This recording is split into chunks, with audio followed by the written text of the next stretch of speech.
आजकल का जो प्रचलन है हम देख सकते हैं कि हमारे भारत देश में हर कोने में कोई ना कोई ऐसा व्यक्ति विशेष है जो कि टोने टुटके के नाम पे मासूम लोगों से पैसे हड़पे जाते हैं, उनको बेवकूफ़ बनाया जाता है और अंधविश्वास को और बढ़ाया जाता है। तो इस पे आपके क्या विचार हैं और इसको कैसे रोका जा सकता है? मेरा विचार तो बड़ी सीधे शब्दों में कहो, मेरे विचार से बहुत गलत हो रहा है, रोक देना चाहिए। इसका ये जवाब नहीं है, ये बहुत सामान्य बात हो गई। मासूम लोगों को जब आप कहते हो तो मासूम जैसा कुछ नहीं होता। मासूम कोई नहीं है दुनिया में, सब स्वतंत्र हैं, सब अपने विचारों के मालिक हैं, उनकी स्वेच्छा है और वो स्वेच्छा से जा रहे हैं। जाना ही क्यों, किसको नहीं पता ये गलत है।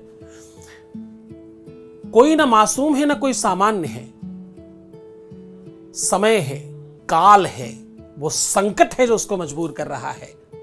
वेद ने लिखा, बोले असंभवम है मृगस्य जन्म तथापि रामो लुलभे मृगायाः। असंभव है सोने का मृग होना। सोने का मृग हो सकता है क्या? Living things, non living things एक ही जैसी बात है क्या? दोनों एक ही है क्या? ऐसा हो सकता है? लोहा चलने लगा, ऐसे कैसे? वो तो मशीन लगाई जाएगी, वो व्यवस्था की जाएगी, पर प्राण नहीं है उसमें जान नहीं है। Living things, non living things दोनों अलग अलग है। एक धातु है, एक जीव है। धातु जीव पर कैसे पहुंची? ऐसा तो भगवान ने खुद बनाया ही नहीं है। असंभव है सोने का मृग होना। फिर भी क्या हुआ? भगवान राम जैसा व्यक्ति धनुष बाण लेकर लुलुहाते घूम रहा है पीछे पीछे, पकड़ने कि सोने का मृग लूट कर लाना है, इसको पकड़ कर लाना है सीता के लिए। ये क्या है?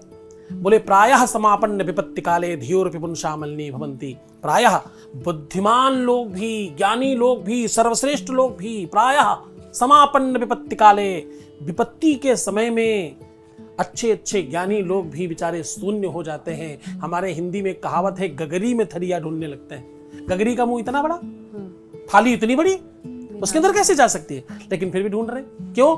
विपत्ति उन्हें ऐसा कराती है, संकट उन विचारों का ऐसा करा रहा है, वो खुद नहीं कर रहे। और मैं उसको फिर से पॉजिटिवली देखता हूं।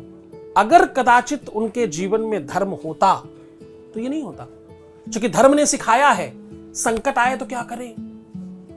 तांत्रिकों के पास नहीं भागे हैं। संकट आए तो धीरज, धर्म, मित्र और नारी आपत्काल पर रखी हो चारी। पहले इन चारों का परीक्षण करो, इन चारों के पास देखो। सबसे पहला क्या है?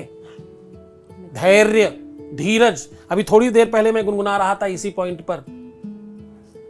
एक जब आप सुंदरकांड पढ़ते हो तो केवल पढ़ने के लिए नहीं है, समझने के लिए है। वो जो तुम पढ़ रहे हो ग्रंथ में, वो केवल पढ़ के समझने नहीं है, पाठ नहीं करना है, समझना है, अंदर से लेना है। सुंदरकांड की एक चौपाई यहां पर बहुत पसंद है मुझे, भगवान हनुमान जी के लिए लिखी गई। तेल बोरी पट बांध पुण्य पावक देहु लगाए, कपिके ममता पूछ पर सबई कहे समुझाए। तेल बोरी पट बांध पुण्य पावक देहु लगाए। जाओ हनुमान के पूछ पर कपड़ा लगाओ, तेल डालो, जला दो इसको। पूछ आपकी ममता है, पूछ आपकी सच्चाई, अच्छाई और व्यवस्था है। पूछ क्या है? पूछ किसकी होती है? पूछ का मतलब क्या होता है? पूछ का मतलब पीछे वो रस्सी निकली हुई थोड़ी होती है। बोले अच्छे लोगों की पूछ होती है। किसकी पूछ होती है? अच्छे लोग। पूछ मतलब अच्छे लोगों को लोग याद करते हैं। पूछ का मतलब ये है जिस चीज को याद किया जा सके। आपके गुणों में आग लगा दो, उसने कहा। ज्ञानी है वो। रावण सामान्य इंसान है क्या? पूछ में आग लगा दो। मूर्ख है पढ़ने वाले, समझते नहीं, इसलिए ऐसा समझते हैं। पूछ का मतलब उसके गुणों में आग लगा दो, इसका अपयश फैलाओ दुनिया में। बताओ ये बानर है, कोई भगवान नहीं, कुछ नहीं। हनुमान जी हंसे। जो व्यक्ति आपदा में अवसर देख सकता है वो इंसान हनुमान बन सकता है। क्या कह रहा हूं? What I am saying? जो व्यक्ति आपदा में, आपदा मतलब भारी संकट है, चारों तरफ से घनघोर संकट, अब मैं क्या करूं, तांत्रिक के पास जाऊं क्या? नहीं, आपदा में अवसर देखो। चीर कर अंधेरे को उधर देखो, उजाला है। दूसरी तरफ देखने की क्षमता जिसमें है वो हनुमान है। हनुमान क्यों है? क्योंकि हनुमान बुद्धि नाम अग्रण्यम है, बुद्धिमानों में सबसे आगे खड़े होने वाले। हनुमान क्यों? क्योंकि वो अतुलित बलधामम है, दुनिया में सबसे बलशाली है, इसलिए हनुमान है। तो आप जब वो समझोगे आपदा में अवसर, तो आप नरेंद्र मोदी होंगे। आपदा में अवसर, किसी ने कहा वो चाय वाला, उन्होंने कैंपेन शुरू कर दी चाय वाला, लो। फिर किसी ने यूपी में कहा, बोले डबल इंजन की सरकार है, फिर भी ये काम नहीं हो पा रहा है, उन्होंने कैंपेन शुरू कर दी डबल इंजन की सरकार, पूरे तरफ होर्डिंग लग गई। आप आपदा में अवसर ढूंढने का सामर्थ्य जुटा लें, तो आप समझना कि आपने रामायण के एक आध चौपाई पढ़ ली है, आपने समझ ली है। तांत्रिकों के पास, मांत्रिकों के पास जाने में बुराई नहीं है। तंत्र को लोगों ने गलत तरीके से इस्तेमाल किया है। तंत्र तो अरे बाप रे उत्कृष्ट भावना है।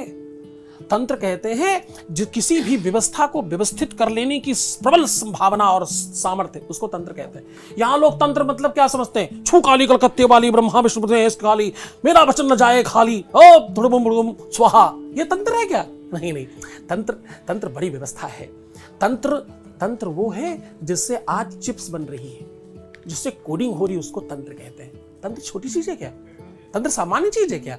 ये देश सबसे बड़ी दिक्कत है, ज्ञानियों का होकर के सबसे बड़ा अज्ञानी हो गया। बस यही विडंबना है इस देश की। यहां से ज्ञान छिन गया, यहां से ज्ञान चला गया बाहर, इसलिए दिक्कत है।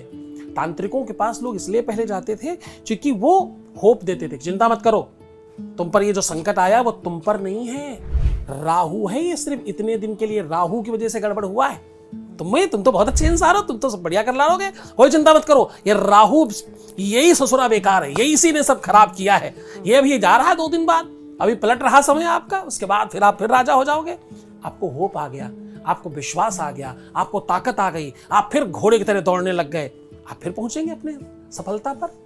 तो टोटका सकारात्मक चाहिए, नकारात्मक नहीं। मुर्गी काटो तो ठीक होएगा, बकरा काटो तो ठीक होएगा, और अगड़म बगड़म स्वाहा, ओ काला नीला पहन करके ये सबसे कहां होगा? ये तो मूर्ख बनाओ.com की प्रोडक्ट है। ये सारे प्रोडक्ट मूर्ख बनाओ.com से निकलते हैं, उधर ही मिलते हैं।